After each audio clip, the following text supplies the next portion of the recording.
Okay, hello everyone. So today I want to discuss a rather simple idea that actually is all over 5D chess games. Uh, so let's just get right into it. Let's imagine a game like this. Uh, this is more or less random opening moves. Uh, and let's say in this position, black plays f6. Uh, there actually might be a reason why black can think that this is a good move. Uh, and I highlighted the checking squares that we discussed in the previous video, and in reality, it is not a good move. And in fact, it is a forced win for white. So maybe some of you can already see it, and uh, if you can't, let's make this video a bit more interactive, and I will let you pause the video and try to find the win. Okay, a little hint is that it is mate in two. So the solution is 96 check. If you're not sure why it is check, I will link some videos in the description, or you can go through the in-game puzzles if you own a game. They're very helpful to learn piece movement and checks and so on. It is a pass check. Black has to recapture on e6. And now checking square is propagated to h5, and queen h5 is checkmate. It's just a checkmate on the board, white wins. So we can see how a very stupid looking by 2D standards move is just leading to a forced win. And there is a lot of positions like that. So let's get into some examples from the games. Okay, so first example that I want to look at is actually taken from Samet's game that he played on stream against pseudo abstract meta. And in this position, pseudo went h5. By the way, you can either I will link the video in the description, and you can either watch the full video or go to about 20 minutes mark, where you will see this position and try to solve it with Samet. Okay, if you are still with me, then I will let you to pause the video already, because here white have a forced win. So yeah, pause the video now and solve it. Okay, I hope you pause the video. I hope you try to exercise your tactic abilities. And now I will tell you the solution. And the solution is actually rather similar to what we've seen in the previous position, and it starts with knight takes e6. But now it actually is not just it's not a distraction check here, it's not a spam check, it serves a purpose of opening this triangle. And I will not highlight chicken squares for now. This will be another little exercise for you to just tell where the chicken squares are. And then I will show you the chicken squares. And now black does a spam check. Bishop g6. This move doesn't serve. Well, the main reason of this move is just as a spam check. It looks good anyway, but yeah, we just want to stall the game because some deadly move is coming. Okay, black can try to go queen d8, or queen king d7 or king e7, it actually doesn't matter because bishops are OP as in all the pieces in the game. And bishop e8 is check no matter what. In this case, if king goes to d8, then bishop e8 will be a pass check. So sort of even more powerful. And sure enough, we do this check, bishop e8. This is another spam check. We just give up the bishop seemingly for nothing, but actually for stalling the game, so that checking squares get to the square that we want them to be. And after king recaptures, we achieved our goal, and there is now actually a checking square on a4. And our queen can get there and checkmate our opponent. Okay, now I will show you the same thing, but I've highlighted the checking squares now. h5, knight takes a6, d takes a6, bishop g6, king e8, and notice that now king is off this diagonal, so new checking square is not created on, well, it is created on d7, but it's now a checking square that will be propagated in this direction and not in this direction. And the checking square that will be propagated in this direction is created on f7, but we don't care about it because we are probably not going to get to it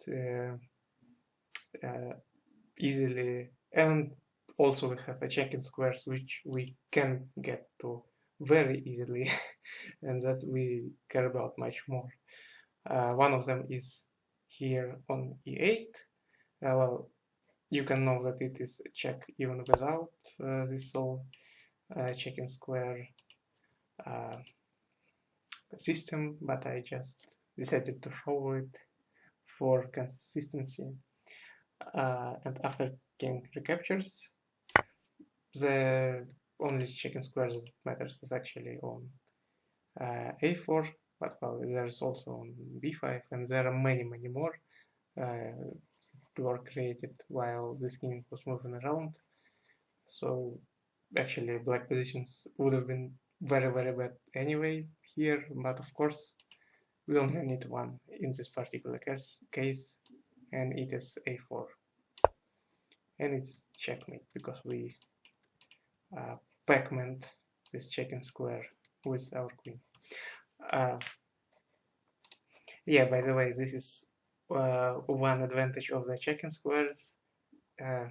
You don't have to look at all of them. You don't have to keep track of all of them. You just need to keep track of a few that matter. And this is actually another important thing that this position illustrated is that you don't have to. Okay, I'm probably repeating myself. Some of you might think, well, it's easy to keep track of all of them. I can keep track of all of them. What is this? I don't need to discard any checking squares. Maybe you can, but actually there will be more stuff that you want to keep track of that we will talk about in the future. So just remember this simple idea that you can discard checking squares that are not important or way less important than some other checking squares. Okay, now let's get to another example. This is actually my league game against Lexi, my first ever league game against Lexi, I think. And in this position, Lexi went, I was playing as black. In this position, Lexi went h3. And instead of dropping the bishop back or capturing the knight, I decided to go for a fun move, g5. The reason is I thought, well, if I go back, for example, to h5, then he can play g4, and then I will force to go to g6, and then I will not be able to push the g pawn, which I wanted to do, so I decided to push it now. The idea was that if he takes here, I will not go into too much detail here. Maybe I will make a video about this whole game sometime. And in this position I wanted to play queen takes g4, and now, for example, if he drops back his bishop, I would have been able to take on g3, and after f takes g3, queen takes g3 would have been mate. And you can check yourself and your back in time check spotting and verify that it is actually a back in time check and is checkmate. But in this position, Lexi didn't go for that, and he found a very strong move, and you can pause the video now and try to find it. And it's actually a bit 2D-ish, so maybe if you don't have too much experience with 2D, you just want to see the solution, so pause the video now. So, well, maybe there is more than one solution here, but I will just show what Lexi did in the game. And Lexi went knight g5, knight takes g5 here. Why is it a good move? Well, in this position, I originally wanted to go queen takes g2, and it is a very nasty move. It seems like it threatens to take the rook, it threatens to take the rook back in time. It just seems like a very juicy move to get as black, but actually it is a losing move. And now, why is it a losing move?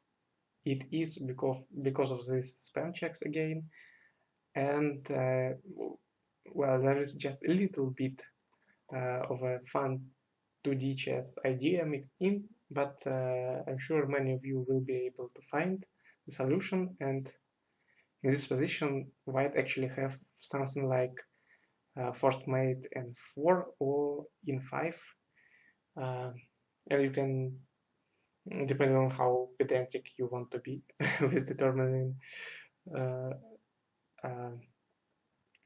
length of a checkmate. But okay, if you want, you can pause the video now and try to find this checkmate in about 4 or 5 moves. Okay, now I will show you the solution, and the first move is actually again knight e6, and it's a pass check. Black has to recapture f takes e6. What we do now is bishop h5 check. Now again, very similar to what we've seen in the Samet game. No matter where king goes, for example, let's say king d8, bishop e8 will always be check. After that, king takes e8 is the only move, and queen h5 is checkmate.